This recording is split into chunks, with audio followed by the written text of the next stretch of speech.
Student Radio KXUY, Sunlink Channel 112. We are live from Studio 318 here it's a rainy day here in Stillwater, but we are happy to be here. We're going to get into some college football, some NFL, some NBA. We have the Bench Mob on today that did a good segment on the upcoming game between the Thunder and the Warriors. And we have a very special guest coming on the last segment who might flip a desk. He might punch one of us. We don't know what he's capable of doing. He's on very little sleep, so we'll see how it goes. No sleep. The one and only Jason Colicchio will be on in the fourth segment to talk about baseball and his New York Yankees, who Liam's smirking over there. The Red Sox pulled it out, but I was wrong. I believed in the Yankees, but we'll get into all that. They're going down the Astros, just throwing that in there. So we're going to talk about these top 25 games. Okay. There's not a ton of great games in college football this weekend. Notre Dame plays Pitt, Auburn and Tennessee, Florida and Vanderbilt, a bunch of snooze fest games that Alabama, Missouri. That's got to be great, if you want to see someone put up 100. Death to the Tigers. Good Lord, it could get ugly. So we'll start in Death Valley. Okay. Last weekend, I was right a lot last Friday, might I add. I was wrong on Notre Dame, but I have to brag when I'm right because I'm wrong for sure a lot of the time. But last week they went into the swamp, and I said they would lose on a late field goal. They lost on a late pick six, which is just as good because Ed Orgeron is. I really don't think he's a good coach. But the number 2 Bulldogs are coming to Death Valley. Who do you have in this matchup between Georgia and LSU? I've got the Bulldogs. LSU could have manhandled Florida last week, and I would still take Georgia in this game. I think they are very clearly the second-best team in the country. Not that they're on Alabama's level by any means, but I think they're the second-best team. So I'm taking Georgia. I'm going to say by two scores. I think it's close early. LSU tries, and then they realize that they just don't have what it takes to compete for 4 quarters with a team like Georgia. I'll take Georgia probably 45-17. I'm talking blowout down in Death Valley. It's not a night game. If it's not a night game in Baton Rouge, I'm not scared. So I will take the Bulldogs all day. Kirby Smart, they're looking to go to 7-0. So that'll be 2 straight losses for the Tigers. If that happens, obviously we'll talk about that on Monday. Now let's go out to the Pacific Northwest, a little Pac-12 matchup between number 17 Oregon and number 7 Washington. Washington is traveling to Eugene. They stumbled in the first week of the season with a loss to Auburn, which doesn't look as good as it did a few weeks ago. Yeah. And Oregon had that loss to Stanford that they probably should have won. But in hindsight, it is what it is now. So it's number 17 versus number 7. Who do you have in this matchup in Eugene? See, this is a tough one because, like you said, Oregon shouldn't have lost that game to Stanford, but they still did. That's still that shows me that they struggle in a close game. And I wanted to pick them so bad, but I've kind of talked myself out of it in the last couple minutes. I'm going to take Washington in a close one just because I don't think Oregon will handle a close game very well. Well, there's where you're wrong, Logan, because the Mighty Ducks are going to win on Saturday. This isn't hockey, Reed. It is in Eugene. I don't think that Jake Brownie's nearly as good. He's like so rare in the fact that he started off really good and he's just progressively got worse. When most guys start out bad and progressively get better, he's the exact opposite. I think there's a better quarterback in Jacob Eason, the guy who committed to Georgia and went back home to Seattle. I think he's the better choice at quarterback, but with the experience that Browning has, it's kind of hard to realistically pull a senior out like that. But I'm taking Oregon in a close one, but I'm going to give them a 10-point win at the end. It's one of those games where it's really close, and then those late couple scores to put it away make it look a little bit worse than it was. I'm taking the Ducks. Okay, I like it. Let's go out to the Big Ten. So your number 8 Penn State against Michigan State. Michigan State probably should have lost to Utah State in the first week of the season, but now they're 4-2. They're kind of struggling. 3-2, excuse me. They're struggling. They're going in to Beaver Stadium. Who, whether it's a whiteout or whatever, they sell it out 100-some-odd thousand. It's loud. I criticized Penn State a lot after that loss to Ohio State, which I think they totally deserved. I think they blow out Michigan State tomorrow. I agree. Yeah, the line is right now -13 for Penn State. I think it's going to be a little bit uglier than that. I would say a 21-point win, like something like I'm going 42 north of that. Really? What do you think? Well, give me your score prediction. Like 56-7 type blowout. Oh my gosh. That you rarely see in the Big Ten. Seriously, Michigan State is not very good. Yeah. They almost lost to Utah State, which Utah State beat BYU. BYU beat Wisconsin, so by default, they already have, they're already better than the Big Ten. Yeah. I mean, it's just the proof's in the pudding, man. I like the math. It's right there. That's good logic. Well, I mean, you look at these college football analysts, that's the type of math they use to make their arguments. And, I mean, what kind of math does Joey Galloway use? Yeah. Do you think that math I just pulled up was that's bad? true. Joey Galloway, I mean, he picked Baylor to win the Big 12. That's why I don't know what him and Kirk Herbstreit did to be punished with Texas Tech TCU last night, but they made somebody mad. Yeah. Joey Galloway, how they still put him on TV after that prediction, that's almost a fireable offense. They lost to Liberty. Yeah. Baylor with 10 L's. But he's still there. But that's the kind of math they use. An SEC matchup, a team that's beat Kentucky and a team that has lost to Kentucky. Texas A&M, thank you, Aggies, because I spent 6 weeks saying you were going to lose, and they finally lost. They beat Kentucky. Thank the Lord, because I couldn't take that another week. They're going to South Carolina, I do believe, and South Carolina is 3-2, not very good. Will Muschamp's kind of what we thought he was, bringing the Florida to South Carolina where they can't score any points.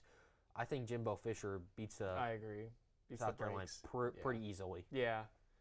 Yeah, South Carolina, they kind of proved they're not all that great. One of their losses was obviously to Kentucky, but I can't remember off the top of my head their other loss. I don't think it was from a very good opponent, Marshall.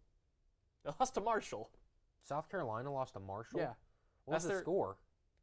Oh, wait, no, I'm sorry. That was canceled. I'm sorry. They lost to Georgia. Oh, they lost. Yeah. So I'll take the loss to Georgia. I will not accept a loss to Kentucky. Yeah, and their game against Marshall got canceled. Sorry about that. I hope no one stopped listening in the middle of that sentence. Good football programs don't lose to Kentucky. They don't. Florida lost to Kentucky. Bounce back. Okay. If they played again this week, Florida would win by 100. Okay. Too bad they don't play this week. Florida has found their niche now. Yeah. They're finding ways to score. They're finding ways to win. It kind of seems since that Kentucky game. Yeah. It was kind of a wake-up call. It was an embarrassment. Yeah. It was an embarrassment. It'll go another 38 years. Probably won't ever be that bad again. But Florida is finding their way. I don't think they're going to make it to the SEC championship or anything. Obviously, they won't be able to beat Georgia. But speaking of the SEC, the number 1 Alabama Crimson Tide are taking on the Missouri Tigers. Yes. My home team, I guess. I mean, I'm from Missouri. I don't really claim Mizzou. I don't think that anyone in the state of Missouri really wants to anymore. But Alabama's a 28-point favorite right now. The over-under 74.5. They went to Fayetteville last weekend and absolutely annihilated Arkansas. 61-30 or 65-31. Tua Tagovailoa had like 350 yards and 4 touchdowns on 10 completions. They gave the 31 points to Arkansas as sympathy. Mostly in the fourth quarter, too. Yeah, those were sympathy points. Yeah. Every point, I think Drew Lock's one of the best in college football. He will be a top 5 pick. But every point he gets in Tuscaloosa will be a sympathy point. The Tide will roll easily. Yeah. Do you think 28 points is too low for Alabama to be favored by? No, because I think Vegas has started to realize that Alabama could win these games by 60 if they really wanted to. Yeah. But Nick Saban does have respect. And the score is never really as bad as it could be with Nick Saban. That's true. Well, when you don't play Tua for 4 he hasn't quarters. played a fourth quarter yet, and it's week 7. Yeah. That's insane. I can't wait for a game where he has to play in the fourth quarter because that means it's a good football game. It will come at some point. Number 15, Wisconsin, and number 12, Michigan. I don't buy into Wisconsin. They lost to BYU. BYU lost to Utah State. I'll bring that math up again. I don't think that Wisconsin's very good. Yeah. I really don't think Michigan's that good either. Who do you think is worse? Wisconsin's worse. Okay. Michigan will win by... I'll take that. I think it's a boring game. A typical Big Ten snooze fest. What is it, 11 a.m. kickoff or something? 6:30. Oh, a night game. They have lights in Michigan. Didn't know that. The big house. It's like if we have lights here. We don't get many night games. We did this year, and look how it turned out. Yeah. Michigan's a 10-point favorite. The over-under is 49. I don't think they get to the over. No. I really don't think. I think it will be like a 17-14 type game. You think it's that close? I really do. I think it's just a ground and pound tough game. Yeah. And Shea Patterson really hasn't impressed me that much either through 6 weeks. He really hasn't. He's impressed me. Like, obviously, this is kind of how it goes. You trash Michigan, I kind of build him back up. I think Shea Patterson's gotten better every week. I've mentioned that, and I know you disagree with that, but I think he's gotten a little bit better, taking steps each week.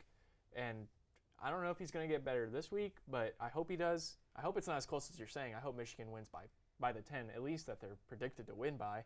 But I don't know. I'm expecting Shea Patterson to kind of have a show-off kind of game. Because I don't think Wisconsin's that good either. I wouldn't mind seeing Michigan. I don't have anything against Michigan. I just don't buy in. And they get the hype because they are Michigan, and I can understand that. But at times you have to take a step back and realize Jim Harbaugh may not be the answer, but it's another. If he loses this game, will you finally admit that they're not great? Yeah, Thank you. I will. I will talk. I'll put it out there. On Wisconsin. On Wisconsin. I'm a Badger fan. I'm going Jordan King now this weekend because I want that admission on Monday. I'm really counting on Michigan to pull this one out in like dominating fashion because I do not want to have to say that on this TV show. It's going to happen. Last night in the Big 12, Texas Tech went to Fort Worth and beat the Horned Frogs 17-14, making TCU have a losing record. That's insane. That is not what anyone thought was going on at this point. No. I don't think that I'm still not buying into Texas Tech. Come on. Me either. How many times does 17 points beat TCU? This once. Yeah, one time. I'm shocked. Excuse me, they're 3-3, but that's still not the standard that Gary Patterson holds that program to. Texas Tech's 4-2. TCU falls to 1-2 in the Big 12. Obviously, Tech we know came in Stillwater and won. They're 2-1 in the Big 12. So the Red Raiders aren't in terrible shape. They really don't scare me of taking over the Big 12. Obviously, they still have 2 losses. Baylor, in interesting games, going down to Austin to take on the number 9 Longhorns, who have found their way into the top 10. What a joke. Texas has struggled to win a big game or after a big game. They've won big games in the past, and they get in them, and they struggle. Yes. Do you think, it is Baylor, but do you think they take care of Baylor with ease tomorrow? No, I think they come out flat in the first half. I think it's kind of a close game through maybe a quarter or a quarter and a half.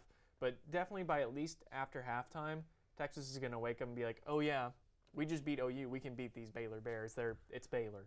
So it is Baylor. I think Texas gets it under control in the second half, and I hope they don't fall flat on their face because I want you to be right about something, Reed.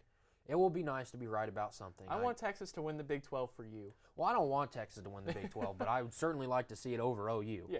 I'd like to see anyone win it over OU. So I think the Longhorns win. I think you're right. I think it's close for a little bit, kind of like it was in Norman last week. Maybe Baylor just kind of fights and finds their way, or a couple weeks ago, but it's never really in doubt. Yeah.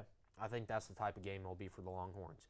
Number 6, West Virginia, travels to Ames, Iowa. They are a 6.5-point favorite right now. They struggled a little bit with Kansas. Yeah. Ames is a tough place to play at night. They rolled out that new offense that throttled the Cowboys. Mm-hmm. West Virginia also runs that 4-2-5, but they have a week of tape on it.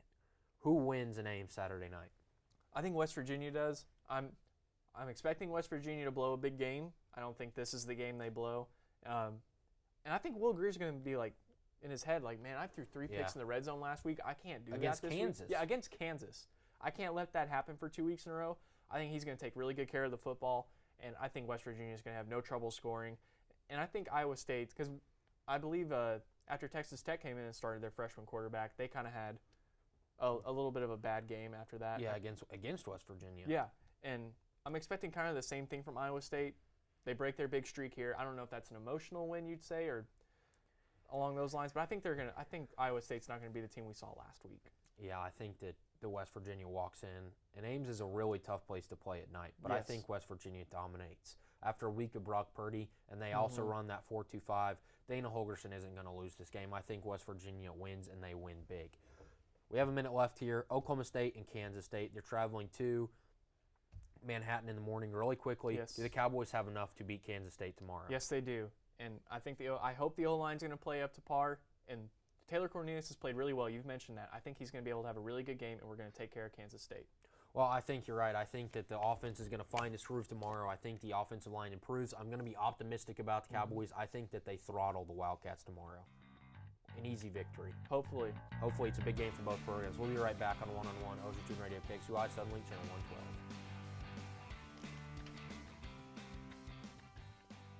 Brought to you by Oklahoma Christian University. Get your master's degree in accounting, business administration, theology, engineering, computer science, or cybersecurity from Oklahoma Christian University. Apply at oc.edu/grad. Oklahoma University is committed to offering the best graduate school experience we possibly can. Come learn and grow with us. And The Table. Stop by The Table on Thursdays at 8 p.m. to join their Bible study. Shoot Rachel an email at rachel@thetableosu.com for more information. We'll be right back. Determining your future by selecting a major can be difficult. It's okay to be undecided. Connect with the College of Arts and Sciences, where your options are endless. Where you can uncover your passions and achieve your goals. Express your creativity by exploring a career in the visual and performing arts. Investigate new discoveries to make the world a better place with a career in science. Advance knowledge, communicate progress, and contribute to a healthier planet with a career rooted in the social sciences. Discover your career by looking at the world from different perspectives through the humanities. Realize a better tomorrow through problem solving and mining data that can change lives. CAS prepares you to succeed through internships, study abroad, student-guided research projects, and service activities. With 109 majors, 52 minors, and 24 departments, the only thing missing is you. College of Arts and Sciences. Connect. Achieve. Succeed.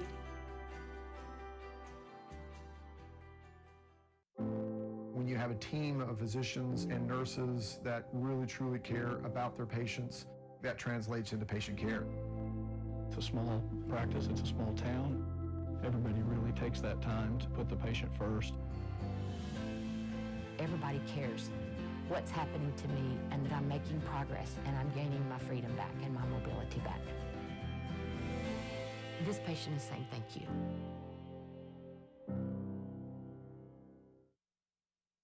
This spring, I invite you to shop in downtown Stillwater.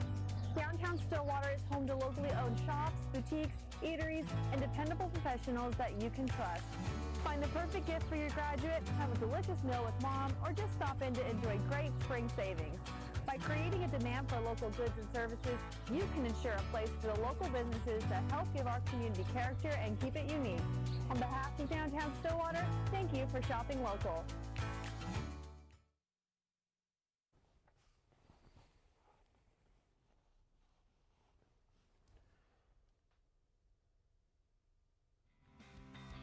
Welcome back to One on One on Ocean Student Radio KXUY Sunlink Channel 112. It's an exciting Friday. David's behind the camera, dancing his way to the weekend. Odell Beckham, not so much. Headbutting a heater or whatever it was, storming into the tunnel before halftime, being a little baby, a very well-paid baby that everyone besides apparently the New York Giants knew was immature. I'm not shocked by his actions last night. Neither I'm am I. not shocked that they lost to the Giants, or to the Eagles, 34-13. I'm not shocked that Saquon Barkley was the only bright light, and I'm not shocked that Pat Shurmur was a jerk after the game. The Giants are a mess. They're really bad. They're 4-19, I believe, since Odell went and took that picture on a yacht before the playoff game in Green Bay. Just saying. That was almost a curse. It was almost a curse. Yeah. He's just, I mean, with the comments last week, Odell Beckham is a headache. He's a nightmare.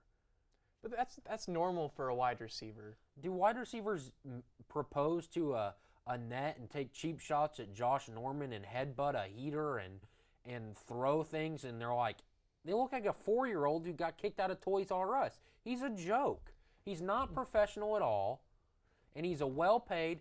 If Odell Beckham doesn't make that catch against the Cowboys and go like that, and he's not on the cover, thanks for screwing up a year of Madden, by the way, Odell. If he doesn't do that, what's outside of that catch, what has Odell Beckham done? Said a lot of stuff. Tell me. Outside of that, what has he proven? Absolutely nothing. Nothing. That catch got him paid. Outside of that, look. But you have to look at who's throwing him the ball. Eli Manning does not give him a ton of opportunities to make great plays. They can barely throw it further than 7 yards, and that's not just Eli's fault. That's the offensive line's fault as well. That's an awful offensive line. And I can agree with he's struggling with Eli Manning. That's fair. But you don't have to act like that. Yeah. You don't have to act like that. And that's the Giants' fault for not drafting a quarterback. Yes. Now, I don't think you should put a rookie quarterback behind that offensive line anyways, but at least, like we talked about with Oklahoma State, at least you have some substance in the future. You're building something. There's no building. Saquon was the wrong pick. Yeah, and not to say that I don't think you're trying to say Saquon was like a bad player. He's the best player on that team. Yeah, he's the best player on that team with 13 carries, 130 yards, and a touchdown, plus almost 100 yards receiving on 9 catches. And he's crazy.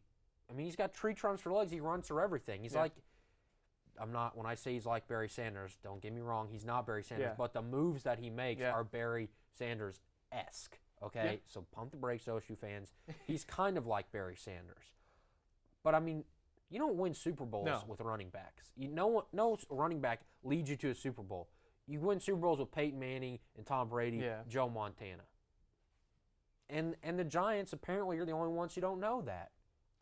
Yeah, honestly, I think if they had just kind of like let Eli go at the end of the season, instead of benching him for Geno Smith, who had something to say after the game, by the way. I was a fan of that. I love it when people are petty like that. Yeah, he also got punched in the locker room once. So also true. But if they had just let him go at the end of the season, they could have gotten away with drafting a quarterback for his replacement. Don't you think if they had just handled that situation a little bit better, they wouldn't be dealing with Eli Manning right now? Yeah, Ben McAdoo made a mistake in benching Eli Manning because if they had a good young quarterback, but I mean it was Geno Smith. Yeah. Who hadn't had a good game since the Orange Bowl against Clemson for West Virginia. So, Geno Smith, tone it down. No one thinks you're funny. Logan thinks you're funny. No one else thinks you're funny. They made a mistake and handled that. They should have drafted a quarterback. Yes. They are a mess. It's not necessarily Pat Shurmur's fault. They give no effort. Eli Manning is a 65-year-old grandpa out there with a noodle arm. Throwing ducks. Behind an offensive line who is one of the worst in the NFL. Odell Beckham's a child. Throwing tantrums. Sterling Shepard's throwing tantrums. Odell Beckham Jr. had to calm down Sterling Shepard last week. That's how bad. I mean, it's a nightmare for the Giants. But it's a self-created nightmare. But yeah. Let's go through our fantasy football really quick, okay. and then we'll jump into these games because fantasy football usually takes us a little bit longer. Yes. Got to go fast this week. All right, we'll go fast. All right, I am starting Kirk Cousins. Last week, 14.1 points, projected 19.1 against Arizona. Arizona's awful. You are going to get a lot of points out of Kirk Cousins. And Jared Goff versus Denver, your Broncos are pretty bad. The high-flying Rams offense is going to come through. Ready for them to lose the rest of their games. Yeah, start Jared Goff this week. All right, starting Tom Brady. He's projected at 20.3 points. He plays your Kansas City Chiefs, who are really good at football but are really bad at defense. He's averaged Kansas City gives up 23.7 points to quarterbacks. I think Tom Brady's going to blow that out of the water. And then my second quarterback is Matt Ryan. Plays against Tampa Bay. They're dead last in fantasy defense to quarterbacks. They gave up 40 points to Mitchell Trubisky. That's awful. And I think it's going to be a shootout between Atlanta and Tampa. They're both bad defenses.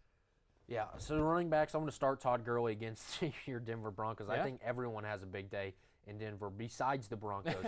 Almost 30 points last week, projected 18 points. I think he hovers around 30 again this week. And Christian McCaffrey, because you saw what the Saints did to Washington, they couldn't catch up with the speed. 15 points last week, projected 13.6 this week. It's going to be a good week for Christian McCaffrey. He's so much fun to watch. Just had to add that. My running back that I'm starting, Marshawn Lynch. He's playing against his old team, the Seattle Seahawks, and he's going to make sure, especially after last week, he gets the ball if they're ever on the 1 yard line, and he's going to cram it in there.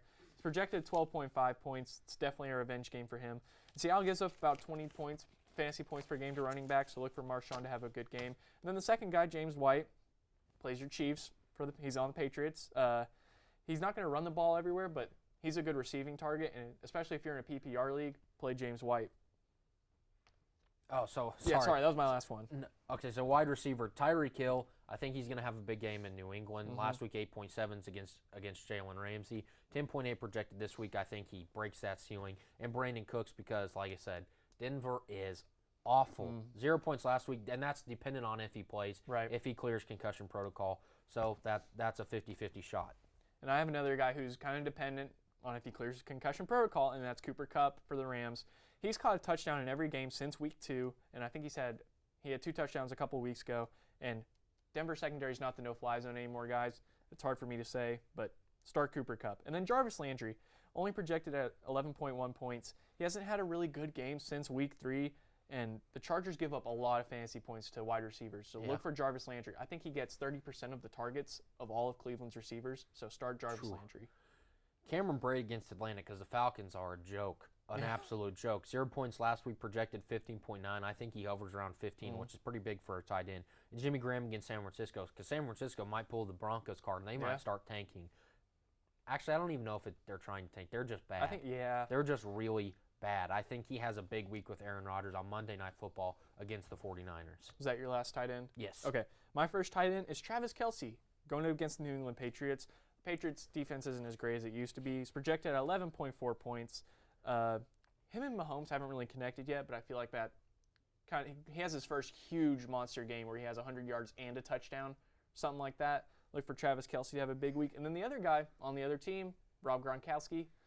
I hate to keep saying this, Reed, but your Chiefs defense is bad, and I know you know that, and I try not to rub it in, but he has not had a big game at all in fantasy this season, and this is the last week I'm giving Rob Gronkowski to have a good game. If he goes out there and gets like 4 or 5 points, it's over for Gronk, in my opinion.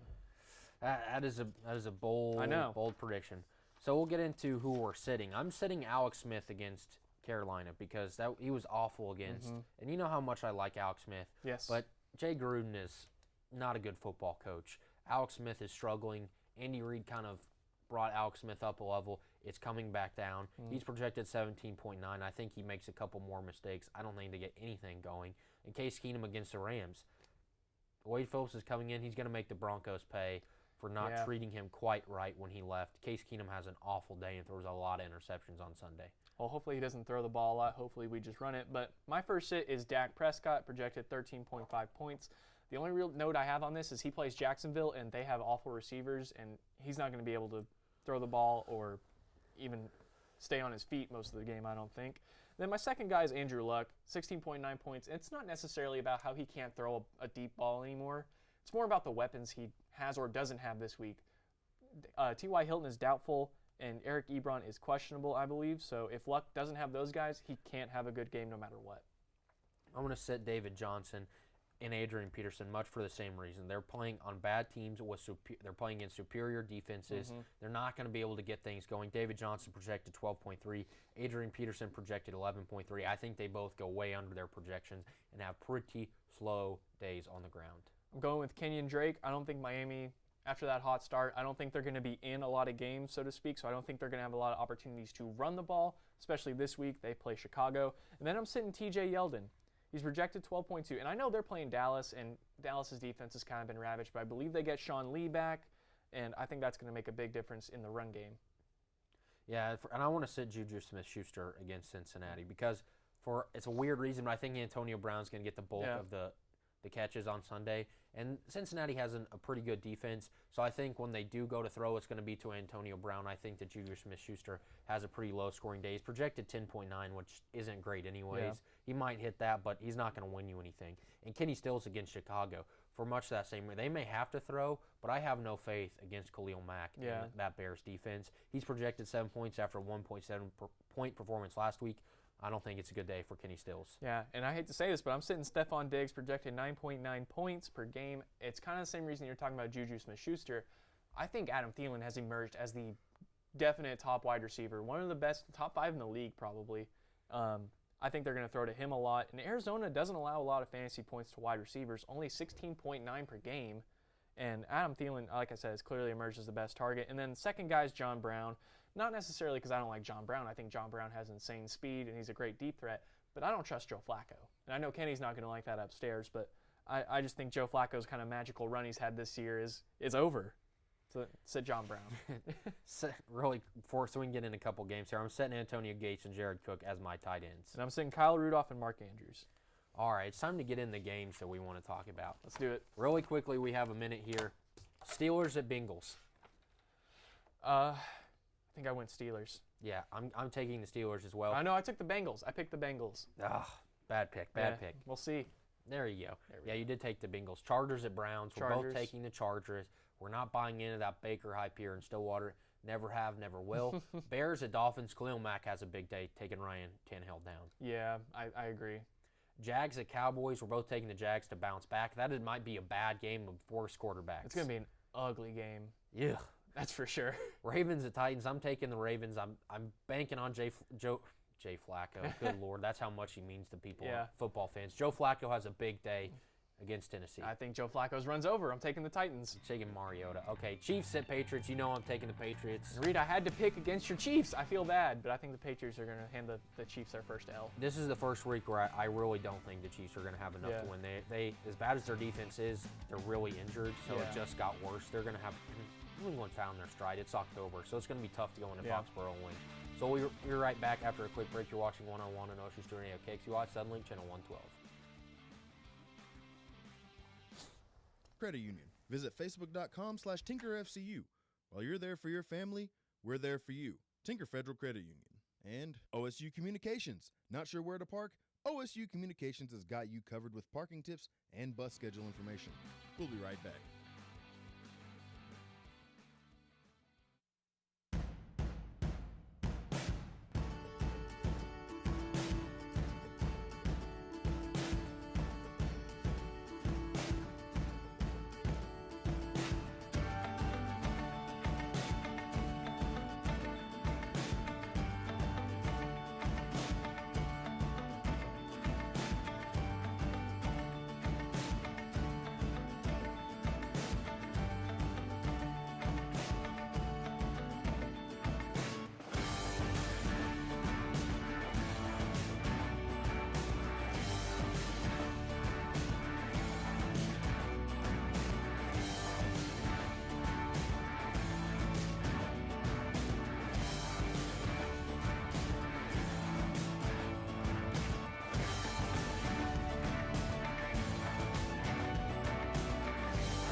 In my mind, I was never going to walk right again.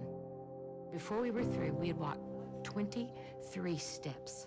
And that was my first steps of freedom. This patient is saying thank you.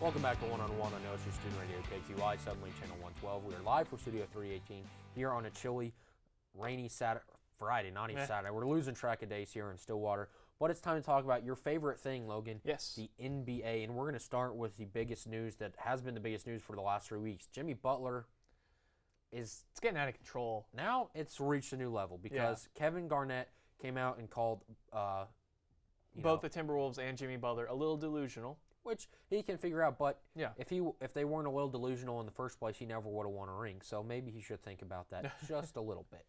Well, I think Kevin Garnett sees the difference between what he used to do and what Jimmy Butler did as, like, he sees them as totally different things. Because Kevin Garnett was hard on teammates, but I don't think he ever went in there and demeaned people and demeaned management, being like, you effing need me in practice. Like, Kevin Garnett probably never said that. He probably was like, talking trash about how he's wiping the floor with everyone, and he also did that more so against opponents than teammates, I think.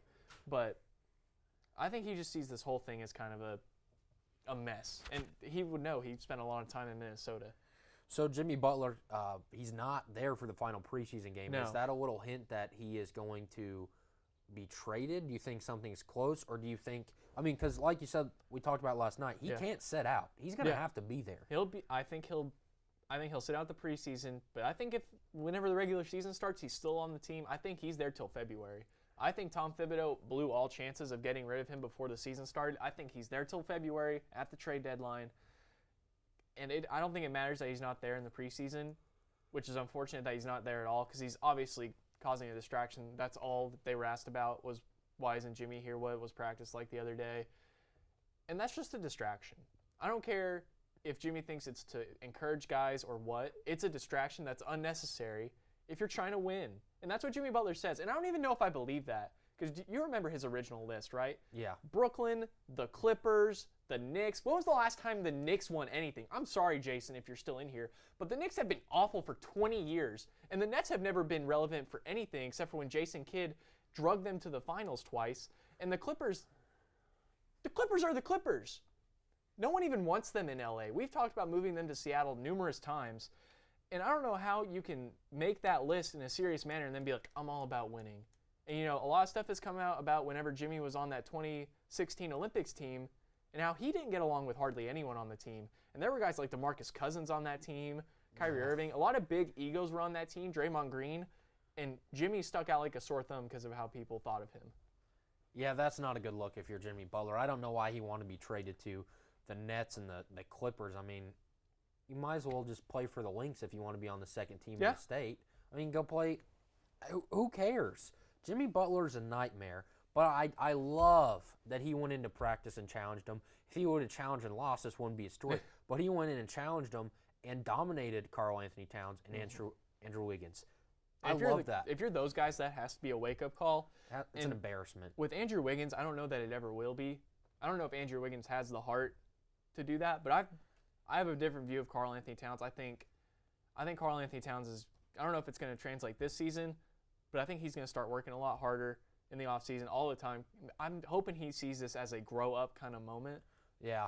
You would hope so. Yeah. I mean, he has to because this is now it was his franchise in the first place, but Jimmy Butler's not going to be there past this year. No, and I think it's been his franchise the whole time, and I think that's a problem with Jimmy. I think that's one of the reasons Jimmy so hard on him because Karl Anthony Towns is far and away more talented than he is. I think he was the best player on the team last year, but I think Jimmy was more important to winning. That's kind of like the KD-Steph argument in Golden State, which one's better, which one's more important, but I think Karl Anthony Towns was the best player on that team, and I think Jimmy wanted to push him in the right direction, but I think he is an awful teammate. I'm going to come out and say it. I think Jimmy Butler is an awful teammate, and no one should want to play with him. So if you were the Miami Heat, what are you willing to give up to move Jimmy Butler? I'm not saying that what's realistic for the Timberwolves because obviously they're asking a big price. Yes. Tom Thibodeau is delusional. But if you are the Miami Heat, what are you willing to give up to get Jimmy Butler? To get Jimmy Butler. Only since Dwayne Wade's on the team, and him and Dwayne Wade actually have a good relationship from what it seems like. So I don't think he'd be that much of a problem in the locker room in Miami. But I'm willing to give up Bam Adebayo and Justice Winslow. Two young guys that aren't doing anything helping you win. They're not going to be a key part. And Jimmy Butler says he's about winning, and if he means that, he does win games. He took Minnesota to the playoffs for the first time since 2004. He was the one that put him over the edge, and I think he could be a key in getting Miami maybe into a second-round series. Getting Jimmy Butler doesn't make Miami a favorite to win the East by any means. Yeah. But he puts them over some kind of hump. Well, yeah, and that's the thing is he wants so much money. He wants that fifth-year extension. He wants that mega deal basically, and he's a nightmare. He's never played 82 games, and he's not a franchise-changing player. Right. I mean, your team gets better because Jimmy Butler is talented. Look what he did in practice. Look what he's done. But he hasn't been on the floor. He's missed a ton of games. Yep. He's a nightmare, and he doesn't change the overall scope or future of the franchise. So why would you go get him? In 7 years, this guy's played over 15,000 minutes, which is a lot of miles, especially with the injuries he's had. He has played 82 games twice, but that was not as a starter. That was as him coming off the bench. It was the second year, so I don't know if you can really – I don't count that. Never played 82 games as a full-time starter and as an impact player. I don't know. He's one of those guys – I don't want to put him in the Kemba Walker category, but he's one of those guys that's good and he will take your team to another level, but he can't be your best player if you want to win a championship. Yeah, I totally agree. But, I mean, where the Heat at? I mean, they're losing. Yeah. Dwayne Wade's over the hill. We all know it. It's his last year. We're all here to give him the Derek Jeter type of salute to service. We're going to give him stuff. I mean, I don't know what they're going to give him when he comes to Oklahoma City, a thing of beef jerky. I don't know. What are we going to give him when he comes here? But that's what it's going to be for Dwayne Wade. Yeah.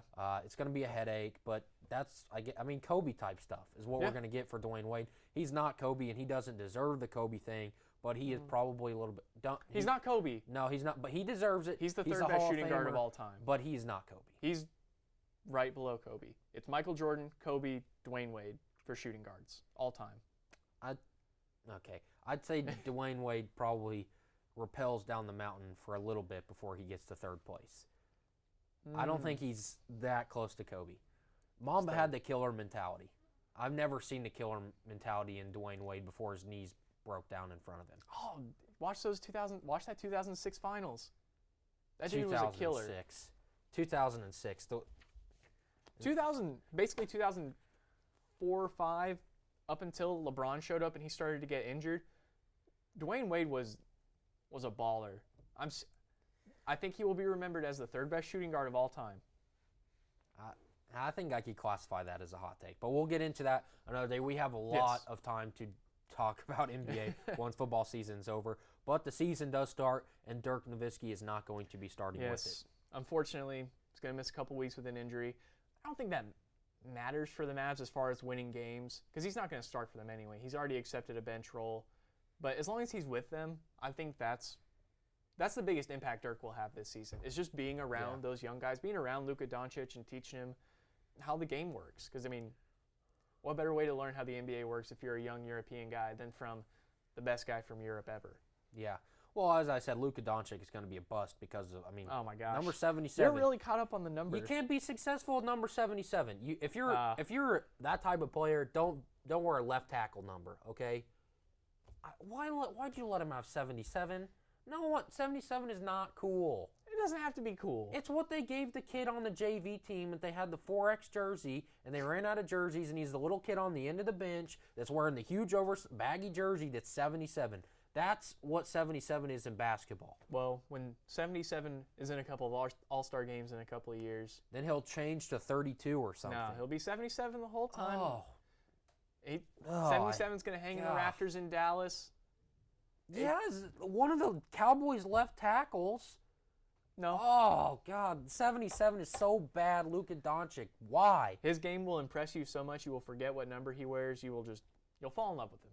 Well, I hope. I'm cheering for him because I don't like the Mavericks franchise because I think what they do is, obviously we know what they do is not great, but I don't have anything against Dallas. I mean, and I want him to come on the right side of this Trae Young trade. Yes. I want there to be a 30 for 30 about the worst mistake in NBA draft history.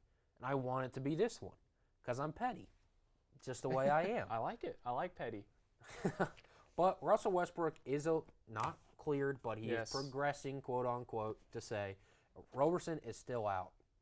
So the Thunder are kind of iffy going into the season. Yes. But they probably have more depth than they've had in a long time. Probably since the last time Kevin Durant was on the roster. That was the last time the team was this deep. Well, bringing up old times, rough times. Do you think the Los Angeles Lakers, I know our producer posed a question to us earlier, if we thought that the Lakers posed a legitimate threat to the Warriors in 7 games? The answer pretty simple. Yeah. They already beat them once. No. It's preseason. I know. Yeah, and LeBron, well, that's what you need to know. LeBron's making half-court shots and flexing because it's preseason, because he knows once they might fight their way to a 3 seed, maybe. But when they get into the playoffs, the Warriors would smoke the Lakers right now in a 7-game series. Yeah. If they wanted to, they would dominate Unless them. JaVale McGee's giving away all the secrets, which I don't know if JaVale McGee was trusted with any secrets. I don't think the Lakers have much of a shot. No. But speaking of the Warriors and the Thunder, we have the Bench Mob here to preview that game coming up on Tuesday. Yes. Tuesday, here's the Bench Mob. Welcome to the Bench Mob Thunder Update for the One-on-One Show. I'm Matt Harris. I'm Shane Steinkraus. And we're going to be previewing the Golden State-Oklahoma City game next Tuesday. All right, so Matt, what do you think? What do you think the game prediction's going to be? I mean, obviously these teams are both high-powered. You got Russell Westbrook, Paul George on one team, and then you got Kevin Durant, Steph Curry, Klay Thompson on the other, who are very dangerous shooting combination. Yeah, I think that we've yet to, as of Thursday night, we're filming this on Thursday night, we've yet to hear a status update for Russell Westbrook. We don't know if he's playing or not. And I think that the two outcomes here are Westbrook's going to suit up and play, or he's not. If he doesn't, he's not playing. If he suits up and plays, he could be rusty. And this is a team that they don't have a core that has been together and played consistently like they have in Golden State. Definitely. I think OKC's got a chance. I mean, with the additions of Nerlens Noel and Dennis Schroeder, we saw him play in preseason. He put up many 20-point games. I mean, 2 or 3. Yeah, absolutely. He's going to be a key asset for this Thunder bench. He's definitely going to give Russell Westbrook more rest than he's seen in the past 2 years. But he reminds me of a little version of Russell Westbrook. He can get to the lane, get the ball to the basket, and knock down a shot occasionally. But it's going to be interesting to see how him and Nerlens fit into the Thunder squad as well. But I gotta say, I think Oklahoma City it's gonna be tough to win it at Oracle, especially that the reigning NBA champions. Ring night. It's ring night, so it's gonna be difficult, but it's gonna be a heated game. I mean, both these teams don't like each other. Obviously, we got the whole Kevin Durant situation, how he left us in 2016 for the Golden State Warriors, whom we took to Game 7. We were ahead 3-1. I think all that mess has died down a little bit, but it's still going to be a heated rivalry, and you're going to be able to catch it at 9:30 on TNT. And you can also catch us on Tuesday and Thursday on KXCY Stillwater Internet Radio. We're going to send you back to the one-on-one show right after this. One-on-One is brought to you by Oklahoma Air National Guard. Contact Oklahoma Air National Guard at 800-GO-TO-ANG or visit their website at goang.com/OK for more information about how to get 100% college tuition. And Unitarian Universalist Church. If you're looking for a church home, visit Unitarian Universalist Church of Stillwater, located at 320 South Stallard Street. They offer an alternative spiritual path and welcome all races, religions, and beliefs. They're also LGBTQ friendly. Services every Sunday at 10:30. We'll be right back.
Welcome back to One-on-One on OSU Student Radio KXUY Sunlink Channel 112. Joined by our special guest, Jason Colicchio. I did not know that bump was coming in. Is it gone? Is it over? Are we good? Okay. It's over. We're going to pretend like the Red Sox did not outscore the Yankees 20-4 in Yankee Stadium. That sounds good to me. They were 6 inches away from probably forcing a Game 5, but there's always next year to get number 28. The Red Sox are still working on, number 5? So they can win for 20 years, and they still wouldn't catch up the Yankees. We got to rely on something. But as you see here, the New York Yankees and New York Knicks. And you had your Jets jersey on the other day. I did. It's like the New York Minute around here. Give us an update in New York sports. The New York sports. Well, I know my Jets are going to win this week against the Colts. How do you feel about that? Well, I mean, I think that we could probably assemble a team with this crew to go beat the Colts, but I could get behind that. That's not wrong. I mean, hey, Sam. Your Jets beat my Broncos. Tore up my Broncos, Sam Darnold. Savior Sam did. Hey, you and I are 2-0 against the Broncos. That's what I like to hear. Hey, that just means we're closer to the number 1 overall pick. Just wait till we get a quarterback read, then you're in trouble. Hey, we've got a Hall of Famer already, and they got Savior Sam. I mean, the Broncos have their best quarterback's John Elway, and he just had shoulder surgery, so he can't play. He won 2 Super Bowls. Yeah, don't remind me. Yeah. So I want your take on this because you have an interesting perspective. I know that we label you you are the Yankees guy, but That's right. it's not like you just know New York. We will allow you to expand your realm of knowledge outside of the state of New York. So I want to ask you, I know you're not going to pick the Red Sox to win. I didn't pick I went on a nice tangent, and I said if they lost, you couldn't blame me, but it's Chris Sale against Justin Verlander tomorrow in Fenway Park, the Red Sox or the Houston Astros? I'm going to have to go the Astros. You know, I was looking earlier at some stats, and Chris Sale's 0-2 against the Astros in the postseason, both from last year. Whew. I did not know That's that. not good stats. It was about an 8.38 ERA, I believe it was. Oh, that's worse than my freaking Little League record, man. Even I could pitch better than that. I don't know about against the Astros, but yeah, that's not a good ERA. It's just, you know, it feels unfair sometimes playing against the Astros. They are just like, they have this lineup, this pitching, like it's Verlander, Garrett Cole, and then Keuchel. It's just, it doesn't seem fair sometimes, but you know, Sale's a good pitcher. I don't think he does it tonight in Boston. Yeah, well, the weakness in the Red Sox is not in Chris Sale, it's in the rest of the pitching staff. Yeah. Hey, one thing I got right in this Yankees-Red Sox series. Listen, outside of the 16-1 thing, the Yankees had a really good chance to win in Game 1. They probably should have the bases loaded 3 different times. But one thing that I got right that Jason and I were perfect on is David Price can't pitch in the postseason. Yeah. He is awful. He's never been able to pitch in, and he goes 2 1/3. He's like, I still have confidence. Well, kudos to you, buddy, because even your mom doesn't think you can pitch in the playoffs. You are awful, awful. Look, you know, I don't want to skip ahead after Game 1, but Game 2, it's gonna be like a train wreck. Like I'm thinking 9-2 Game 2. Yeah. Price does like 5. Not 16-1. 5 or 6. Not 16. 16. That hurt a little bit. I'm not gonna lie. That game was a mess, but you know, there's always next year. That's all you can say after games like that. There's always next year. Still chasing number 28. But you will get there. The Brewers versus the Dodgers tonight. Actually, before we jump to that, can you give me a prediction of how many games this series goes? The Red Sox. I'll be fair. You know, I'm gonna say Astros. I'm gonna say Astros in 5. Okay. Oh, you're giving the Red Sox one. Yeah, I'm gonna give them 1. I think they take one in Houston, actually. Oh. I don't think they win in Fenway, unfortunately for them. But you don't sound too upset about that. No, I'm very genuine. Yeah, don't worry. I'm still true to the Yankees. Your anger doesn't stem from just being the Boston Red Sox. I mean, you were actually like yelled at as a kid in Boston one time for wearing a Yankees jersey. So hey, I mean, I don't blame you. I don't either. That was very traumatic. You know, I was a young kid in middle school. I had my Landry Fields jersey on. I didn't deserve to get yelled at by some Boston grown adults. Some grown Boston adults, you know. I didn't deserve that. No. Anyway, now I'm traumatized. The Brewers versus the Dodgers. It's Gio Gonzalez versus Clayton Kershaw tonight. Who do you have taking Game 1? Dodgers. It's Kershaw. You know, you just can't. I know he's a little shaky in the postseason sometimes. He's no David Price. He's no David Price, not by any means, that's for sure. But I think Kershaw reins it in tonight. I think he pitches 7. 7. I think I get behind that. See, the thing with me with the Brewers is, especially when they go to L.A. and you have all the famous people sitting behind the dugout. Yeah. And I hate to say that because there's a lot of people on that roster who have won a World Series. You look at Lorenzo Cain and Moustakas. They've been in these big moments. But for a franchise as a whole, when they get in those moments, they look around and you see Kershaw on the mound when they go back to L.A. and you see all those famous people in the stands. Magic Johnson doesn't get too much. That's my only concern with the Brewers. I don't think so. Because a lot of these guys are from your Royals. And they won a World Series. I mean, these guys know they've been there before. They know how to play in these kind of games. I don't think the crowd in LA is going to get these guys.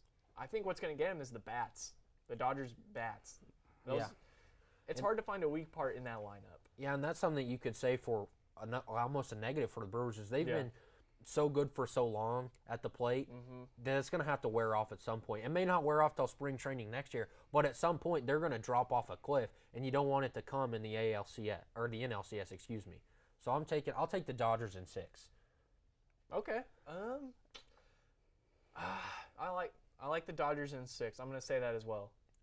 What about you? I am not picking the Dodgers.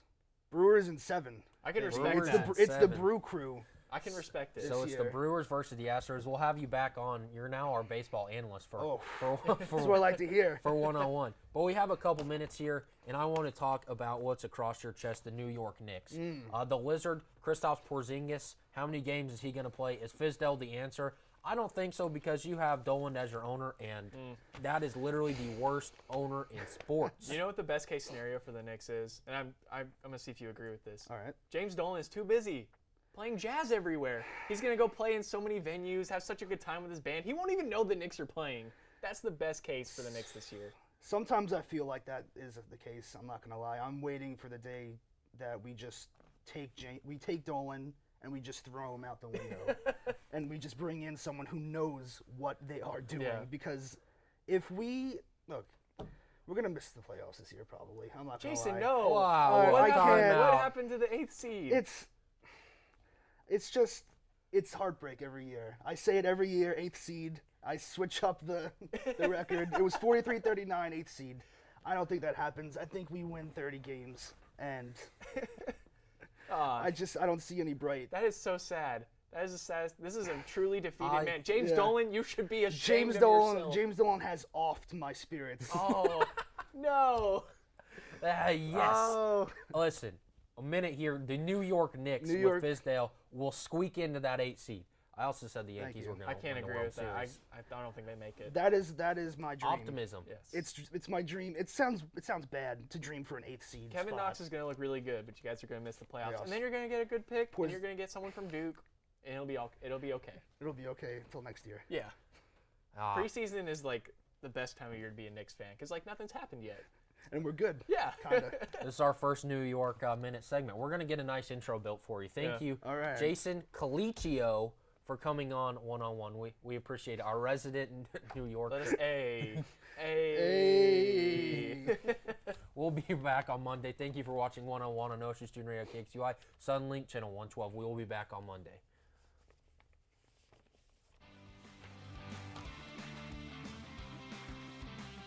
Determining your future by selecting a major can be difficult. It's okay to be undecided. Connect with the College of Arts and Sciences, where your options are endless. Where you can uncover your passions and achieve your goals. Express your creativity by exploring a career in the visual and performing arts. Investigate new discoveries to make the world a better place with a career in science. Advance knowledge, communicate progress, and contribute to a healthier planet with a career rooted in the social sciences. Discover your career by looking at the world from different perspectives through the humanities. Realize a better tomorrow through problem solving and mining data that can change lives. CAS prepares you to succeed through internships, study abroad, student-guided research projects, and service activities. With 109 majors, 52 minors, and 24 departments, the only thing missing is you. College of Arts and Sciences. Connect. Achieve. Succeed. When you have a team of physicians and nurses that really truly care about their patients, that translates into patient care. It's a small practice, it's a small town. Everybody really takes that time to put the patient first. Everybody cares what's happening to me and that I'm making progress and I'm gaining my freedom back and my mobility back. This patient is saying thank you.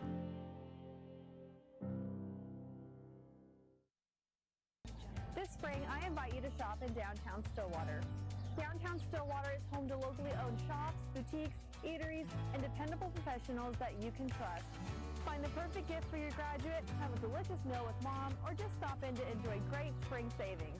By creating a demand for local goods and services, you can ensure a place for the local businesses that help give our community character and keep it unique. On behalf of Downtown Stillwater, thank you for shopping local.